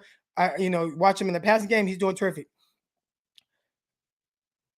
If you want to say like Elijah Mitchell is going to be the starter and maybe you could have flipped the picks or whatever, great. But to not even have Trey Sermon active, to not play him at all, to have him so disgruntled that he takes all his stuff off of social media and doesn't want anything to do with the 49ers, like that's you're doing something wrong. You're doing something wrong. And I don't know if it's Kyle. I don't know if it's the position coaches, Bobby Turner. I don't know who it is, but they're gonna have to figure it out because there's something going on here. And like I said, I've played for a coach that had that tough, like hard-nosed mentality that like made you feel real uncomfortable. You know what I'm saying? I played for that guy. We won a championship. If you're winning, then nobody will complain. I was miserable, but we're winning. I'm getting paid good money. All right, whatever. But when you're losing and that coach is like that, it starts to kind of wear on you guys. It starts to wear on guys, and it starts to, guys just start kind of, man, I don't need this. I don't need this. So Kyle, he can stay how he is, but he's going to have to start winning some football games. The head coach is psychologically damaged goods. I think that might be it too. And you hear some people talk about how his dad was, and I saw the Jake Plummer thing, and we did see his dad win the Super Bowls. His dad, come on, man, he coached Hall of Famers, right? He coached Steve Young. He's an offensive coordinator. Like, yeah, Steve Young's hella good, right? He's been learning from Bill Walsh, right? They've been winning. So he was the offensive coordinator for the 49ers in 94. They won a Super Bowl. Okay. He ends up winning, I believe it was 2 Super Bowls with the Broncos, right? It's like, well, I got John Elway, who had, I believe, didn't John Elway go to, no, that's Buffalo. I'm trying to think that John Elway go to previous Super Bowls. But anyways, you win Super Bowl or 2 with John Elway, another one, Hall of Fame quarterback. So, but when you hear how Shanahan was with, who was it? Jake Plummer, and how Plummer was like, his heart, like it just wore on him. And it was like, man, like I felt like nothing I did was good enough for Mike Shanahan. And after time, it just kind of makes you lose confidence. Same thing we've heard kind of a little bit from the whole Trey Lance situation. So Kyle's going to have to figure it out. And I think when you have somebody that, I see somebody, Terrell Davis won the Super Bowl. He's definitely a big time contributor. I think when you have somebody that maybe is a little bit more seasoned and can handle it, I think Jimmy Garoppolo, I think he's lost. Now he's an 8.5-year vet, 8-year vet, whatever it is. So he's able to play through some things. But I think Jimmy Garoppolo is another one where I'm pretty sure there were times where he felt like maybe the coach wasn't necessarily behind him and that nothing he did was good enough for the coach. And kind of threw his coach under the bus a little bit, saying, hey, I just do what the coach tells me to do. All right, here we go. Next caller. My guy Ryan, what's good, man? What's good, Crockett, man? How you doing this morning? Oh, man, I'm good, man. Thanks for being patient. Nah, you Gucci. First thing, you know Brian Baldinger, right? So yeah, of course. Brian Baldinger was on the KNBR 3 years ago before he went to the Super Bowl. And the 17 and 18 season, he was saying, this is why I don't like how Shanahan starting off early in his career. He said they turn the ball over too much. Too much they turn the ball over. Like their plus minus in turnover ratio at the end of the year was like 11 the first year and then 8 the next year. Super Bowl year was like +4, which is decent. But then since if you update the stat, they're -44 right now. That's like the second worst in the league over the last 5 years. He said it 4 years ago. The sign of bad coaching is turnovers plus minus. And we consistently have been bad. Therefore, there's something going on with the teaching. There's something going on with who he has helped teaching personnel groups. And it also has something with them not understanding what it is that we're going to consistently do, the details, the minor things that we know. If you keep the turnovers down, you usually will be in games or be able to win games. That's the first thing Baldy said. The second thing was this. They had Lorenzo Neal get on there. He said the same sentiments. And he also said there's something wrong in the inside of their locker room with the players being able to know how to say players, coach players, almost kind of hold each other accountable. He said the issue with that is because we get the draft. How can you say we're trying to win this year, but then the players you draft sit? And then they see players who probably was good for the team to add depth get kicked out for roster spots for players who not even playing. So you got players who want to play this year looking like, God, dog, you say you want to win. We have players that y'all say we're not even going to allow to play on the team that could help us win. And then the players that you say that we're going to draft as well ain't going to help us win either because they got to sit to get experience. That's causing issues in the locker room because Kyle don't know how to communicate effectively because he's double-minded in the things that he's trying to do, which leads to a bad team, a bad locker room, which we see the product where we always saying, well, dog, how they're losing? Because there's so much indecisiveness that's going on, man. And Kyle has the freedom because he has that one Super Bowl team that keeps giving them passes. And that's a really big issue with our personnel grouping that we see. Everybody mad at D'Amico Ryans. Dude, he was missing 2 starting safeties, a starting cornerback, a starting DN and D4 who they pay a lot of money for, another starting linebacker who they pay a lot of money for, a defensive tackle who they pay a lot of money for. Guys, you're going to start getting ran through on the defense end as well. And then you got an offense that don't consistently make third down conversion. We still 29th in the league in third down conversion. So, I mean, come on, man. This dude playing with his hands behind his back. Our offense can't score touchdowns or they turn the ball over. And then when I finally get the ball back, I'm over here playing with needle and thread, and it's wet. And it's about to break any second now. And we can't get no type of pizzazz, no type of swag or anything. So there's a multitude of things that's going on with the Niners right now. And this is why we see what we see on the field. Bad product. That was a great call, especially, talking about the injuries on defense, because I do think a lot of people, they look at the defense right now and is not playing as well. It's kind of looked at, and I talked about it with the game plan of D'Amico Ryans. I thought the last couple game plans weren't good, right? Versus the Bears or versus the Arizona Cardinals. Like, whatever he was expecting, you could tell that the team did the opposite and he didn't have any answer for it. But there is something to say for really not having certain guys out there, not having your 2 top safeties for however everybody feels about Jimmy Ward or Jaquiski Tartt.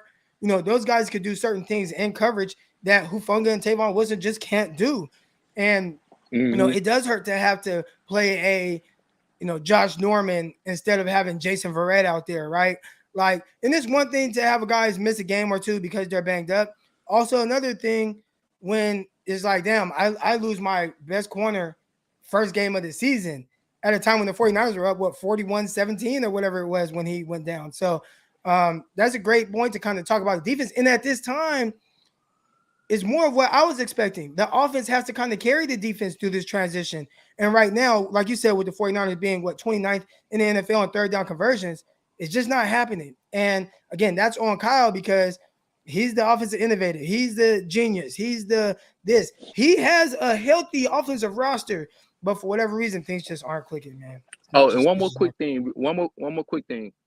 I was hearing guys who was at the game, right?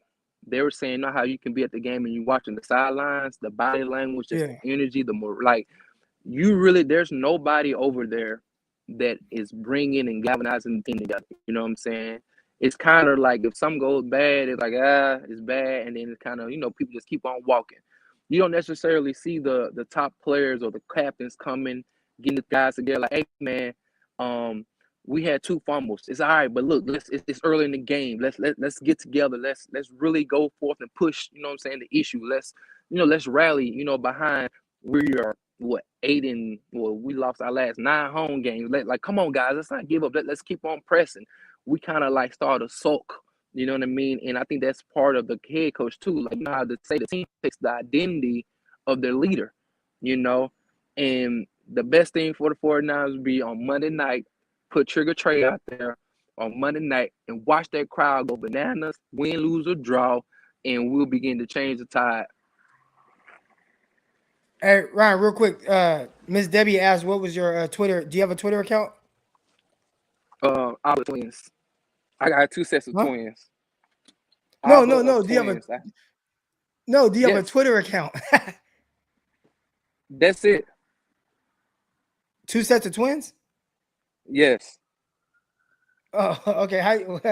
Put that in the chat. And then, so when you get into the chat, put that in there. Then we'll get everybody to follow me because you have great insight.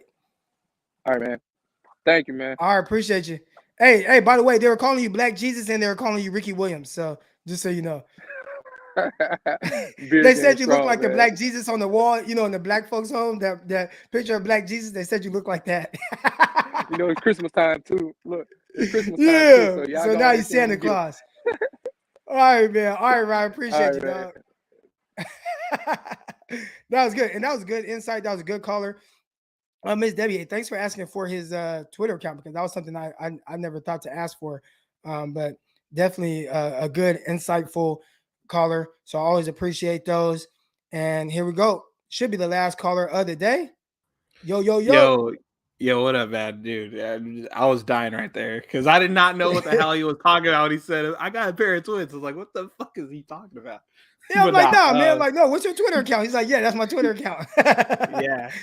Yeah, I was just lost. But either way, all right, great callers in general. Here's what I'm gonna do.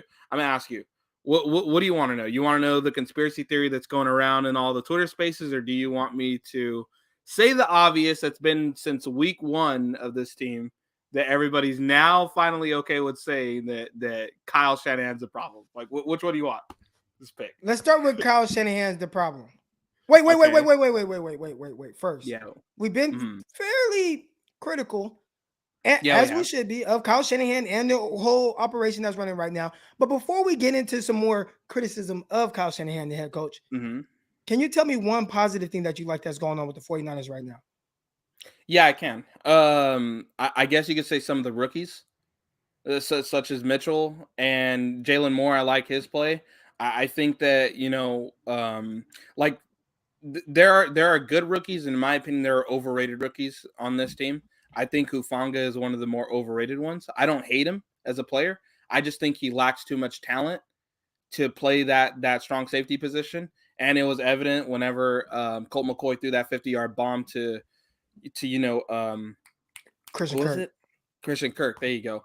And to me, I was just like, everybody was trying to defend him in the Twitter spaces. But, I understand, though, because he's going to be people's favorite because he is good at some things like in the box safety play.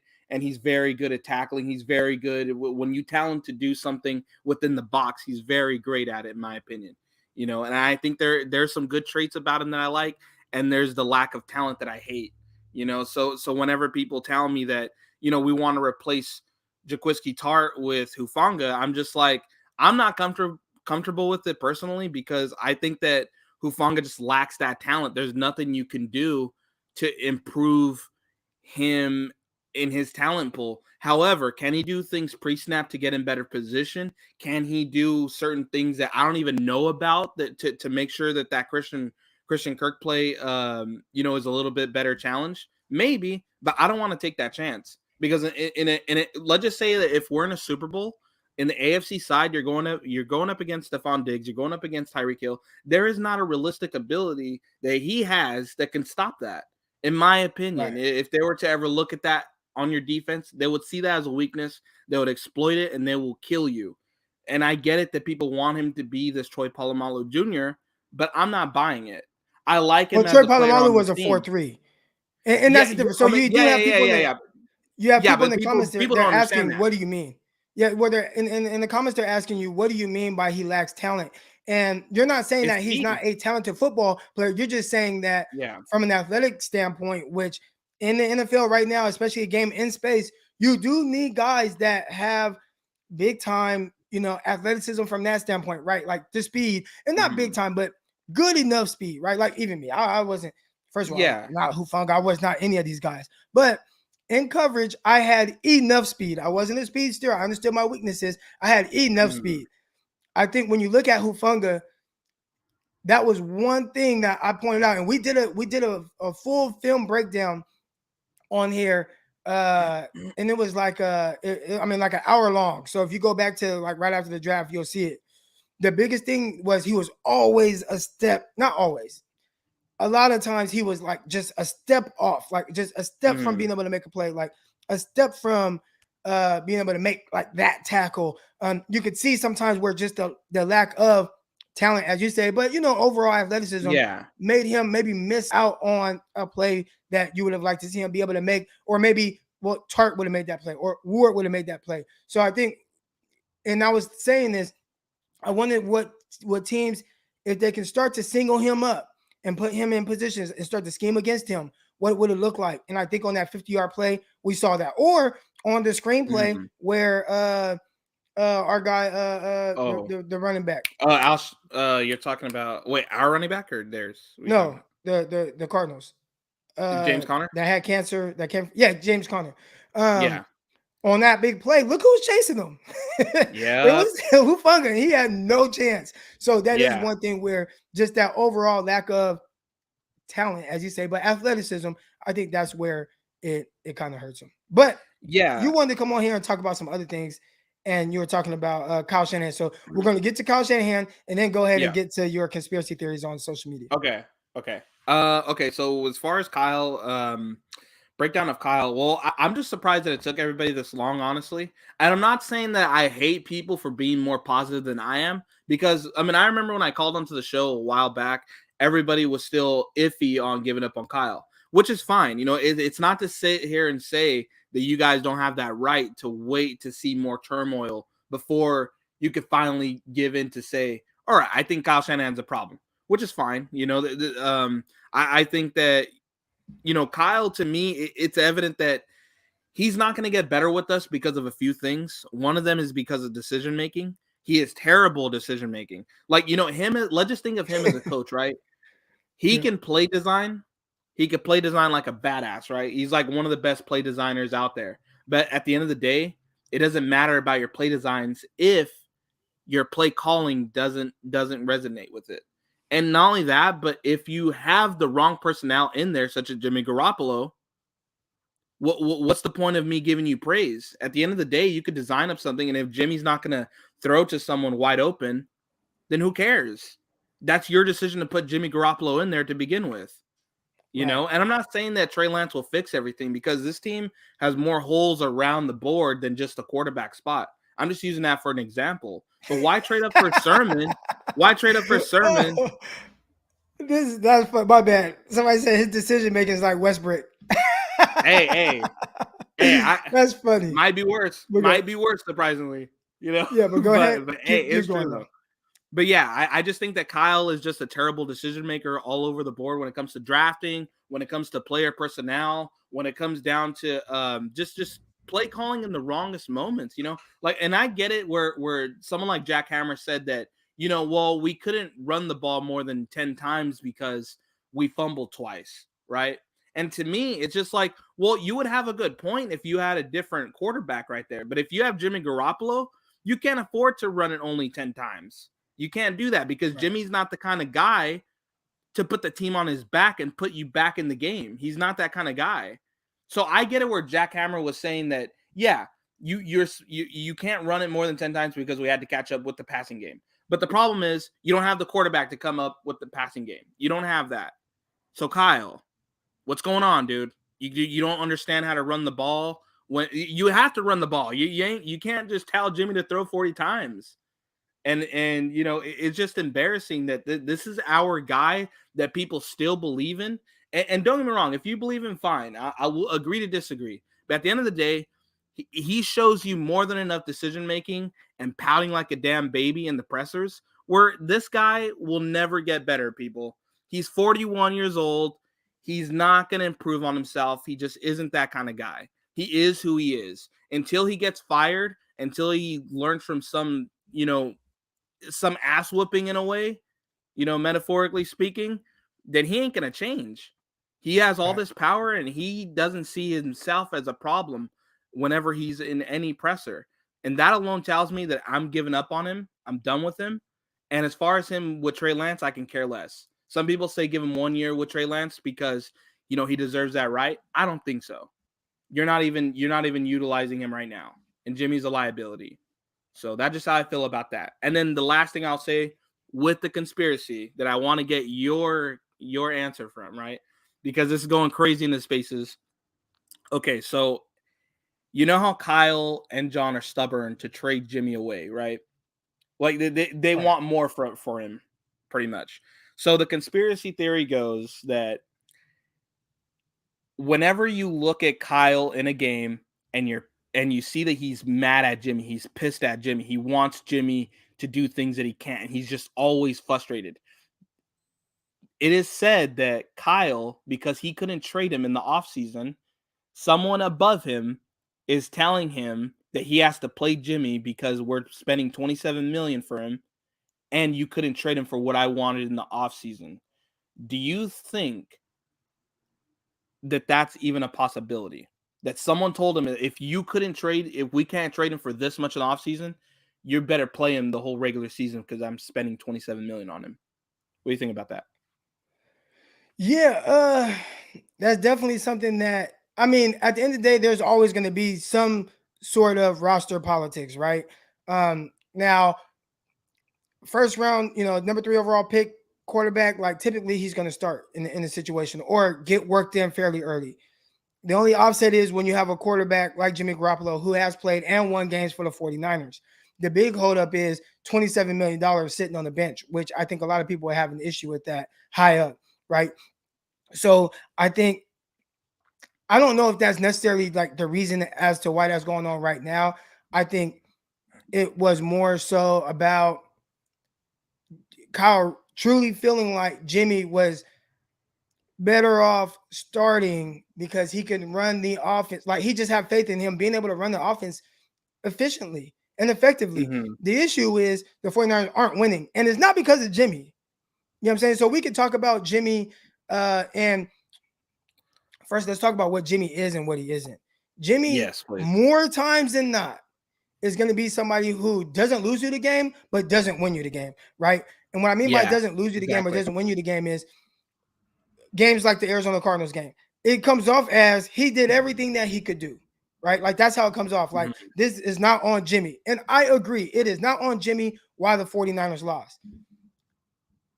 But there is another side to that to where some players are able to elevate their team in certain situations. We've seen Jimmy do it a couple times, right? Like the Saints game where things just kind of broke his way a little bit and he was able to kind of overcome some things. It wasn't all him, but it was a situation where 49ers needed him to play at a certain level, and ultimately he ended up being able to kind of get them there. Now there was a 4th and 2 pass. He just threw the ball to Kittle and he ran for 50 yards. But anyways, or the Hail Mary where Emmanuel Sanders threw the DB down and caught the ball, and you know what I'm saying. Oh, but anyways, yeah. But you can look at Cardinals games from 2019, where I think both times Jimmy Garoppolo ended up playing at a really high level, right? But I think the issue with Jimmy is he typically doesn't play above the X's and O's, and we've heard that term kind of be thrown out there a lot, right? And that's what I mean. Like, if things are clicking, Jimmy's typically efficient.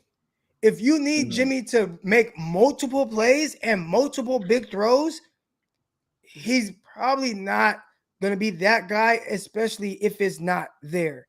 Now, again, point to a game against the Rams where it was he had to convert on 2 3rd and 16 plays or whatever, and he converted on both of those, and that was big time. And I would say if we got more of that from Jimmy Garoppolo, we probably wouldn't be upset. Matter of fact, if we got more of that from Jimmy this year, I think Jimmy would, people would be chill. But I think right now he's not really helping the 49ers win games. He's just also not the reason why they're losing. And again, I don't want to come off as somebody that I see like the terms thrown out there all the time about Jimmy's sexuals or something and Jimmy haters and stuff like that. Like, I don't care about any of that, dude. Like, it is what it is. Like, this situation is what it is. I like Jimmy. I know what Jimmy is and what he isn't. And I think he's a fine quarterback. But in a time like this, you need somebody a little bit more than fine. And I'm just not sure that's exactly who he is. Yeah. The only thing I blame, okay, so me, I'm going to be honest with you. I hate Jimmy a lot. Now, but that isn't to say that I'm biased about Jimmy, right? I'm not biased about him. I'm not biased. Okay, why do you hate I him? personally, okay. I'll personally say why I hate him, right? When we signed him, right, we expected him to work on his mechanics. He didn't do it. We expected him to put in the effort in the playbook, such as we see like Trey Lance. We don't see that. And there are people that are open. Well, because of the reporting over the years. You never heard of this guy being the most studious person like Trey Lance right away. What?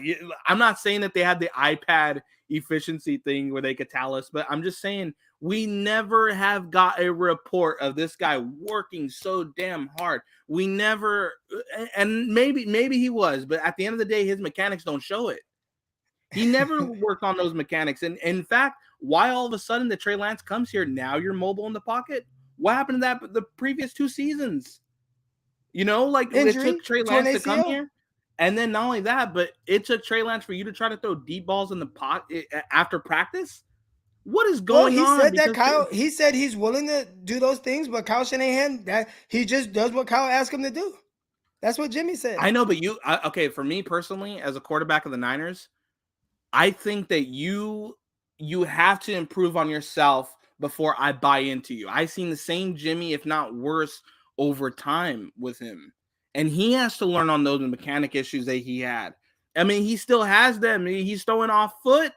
I don't know why you can't get that. Like, I'm not saying for you to be Joe Montana and Steve Young, because that's unrealistic. That's very unrealistic. And it's not fair to set someone up like that. However, there are things about Jimmy that I just felt like he was never fully in. And if he was, right, if you say he was, then it's Kyle's fault to begin with to use him as an excuse for these losing seasons.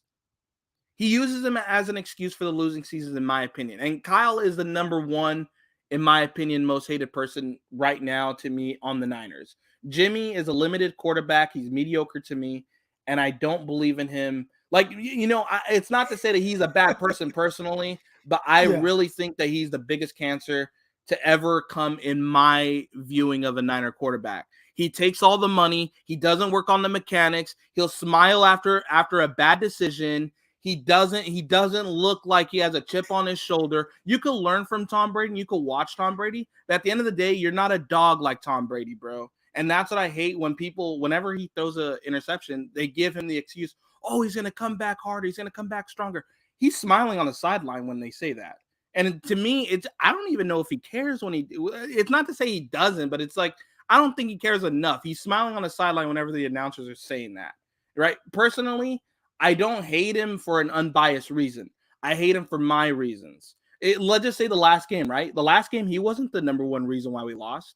He wasn't. But the people that hate Jimmy unbiasedly, they will say that he's the reason why we lost that game. I don't believe that. Jimmy, to me, he wasn't the worst reason. He just isn't the quarterback to put you back in that game, right? I don't think that's a bad thing to say. He just isn't that kind of quarterback. I'm not going to hate him for that. He wasn't the reason why we lost. But if you look at the Bears game, you know, it's something different. You know, I will give him the credit there. But the previous, oh hell no, that Colts game was terrible. You know, but either way, Croc, thank you for your time. Thank you for your platform. And shout out to BD Peacock and the Built Bars. You know, everybody have a great morning. Make that money and spend time with your family, man. Everybody have a good one. All right.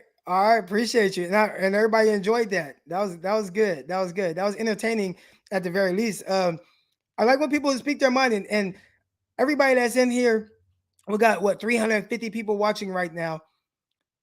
I'll give my opinion on things, but I love hearing your opinions, your perspectives.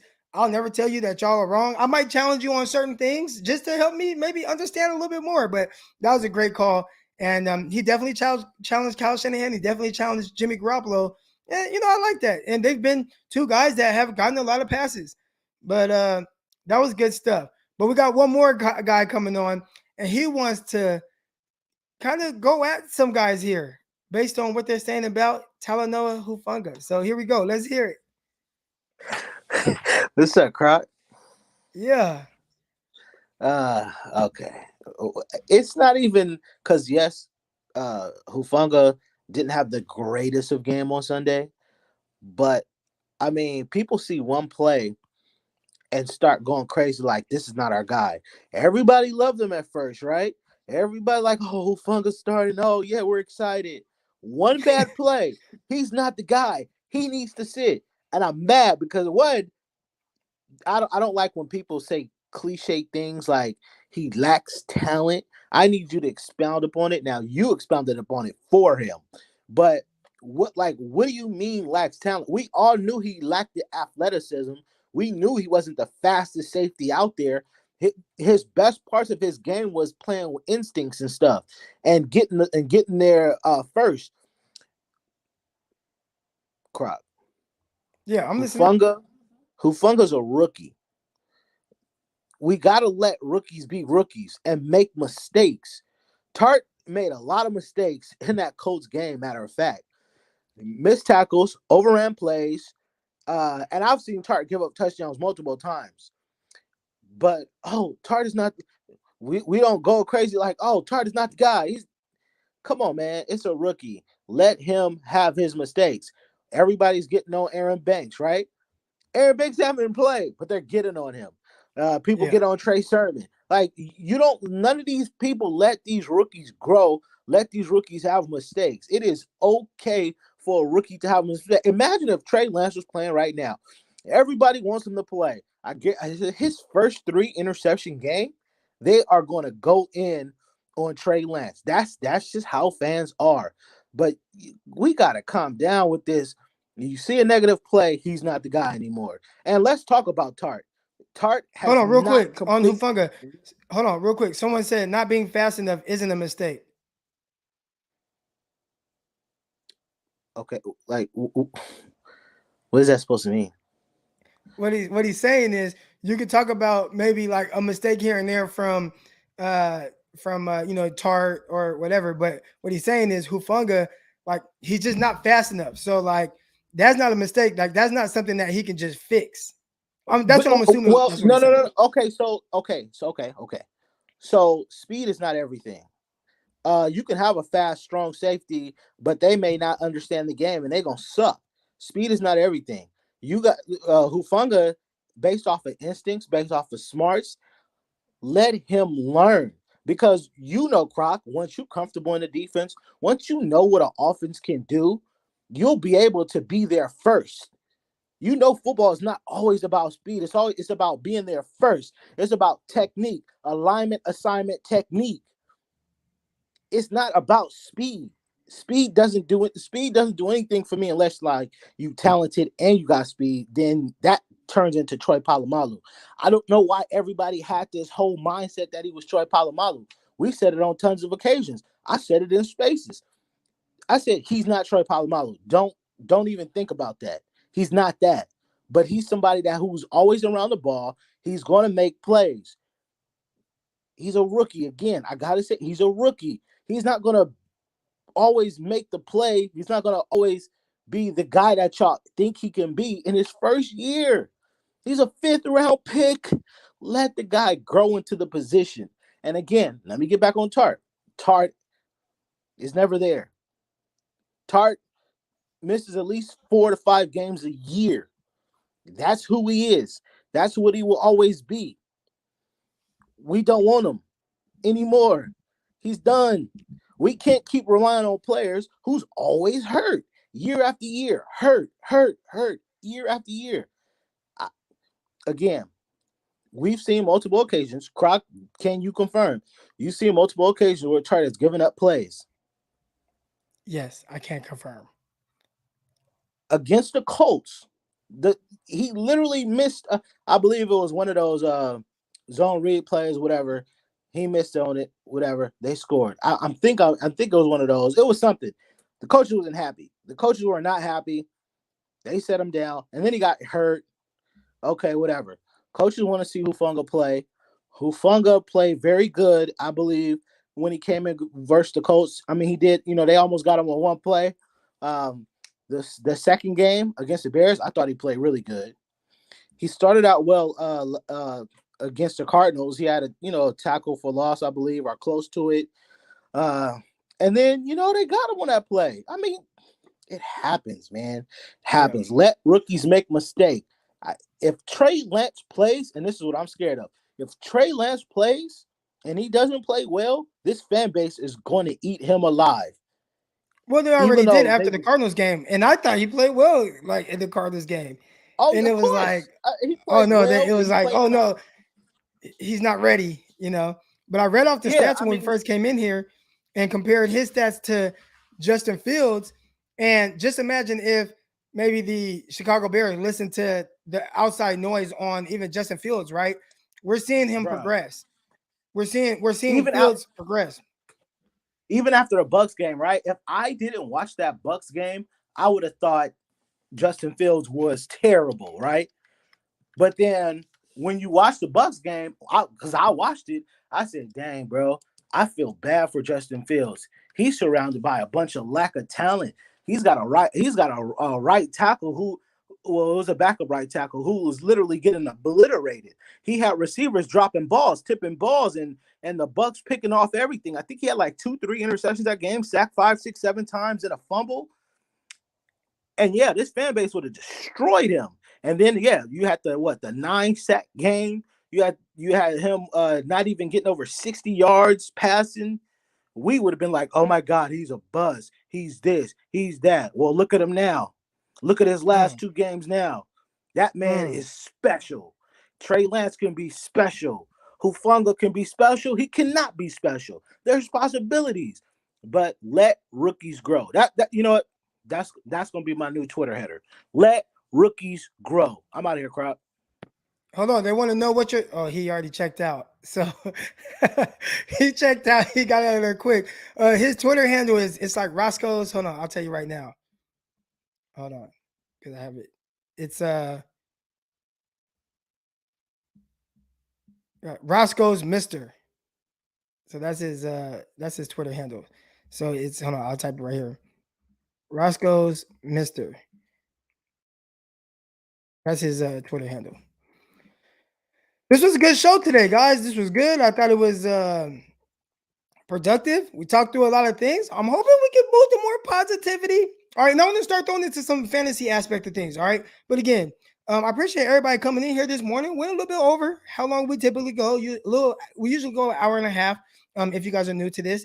If you like this show and you feel like you learned something from it or you just heard good conversation, we're live here every morning, 6:30 a.m. Pacific, 9:30 a.m. Eastern time. Make sure you hit that like button, subscribe, and notification bell if you like what you heard today. All right, but I appreciate everybody that contributed to a great show. Underdog Fantasy, download the app, promo code Crocky. That's CROCKY. Great app. I'm not going to go through the spiel of it right now because we've been on here for a long time, but just know once you download it and you put in my promo code, you're going to love it, especially if you like gambling on anything, player props, over-unders, all that good stuff. Get to they got this rivals thing and all that. So Underdog Fantasy, download the app or go to the website, underdogfantasy.com. Promo code Crocky. But until next time, man, I appreciate all y'all. Love all y'all. See y'all tomorrow morning. Peace. Oh, wait. This also now is a podcast as well. So shortly after this will be turning into a podcast. All right. So make sure if you guys want to listen to more of the podcast format of it and you got in here late or whatever and you don't want to watch it because you're doing things or you want to go on a jog and you just want to listen to it in your ears, Apple, Spotify, all that good stuff. All right. Now we're out. Peace. Intercepted. It is picked off by Aaron Crocker. Over midfield, he'll run it all the way into the end zone. Touchdown. Crop Talk TV podcast. Peace.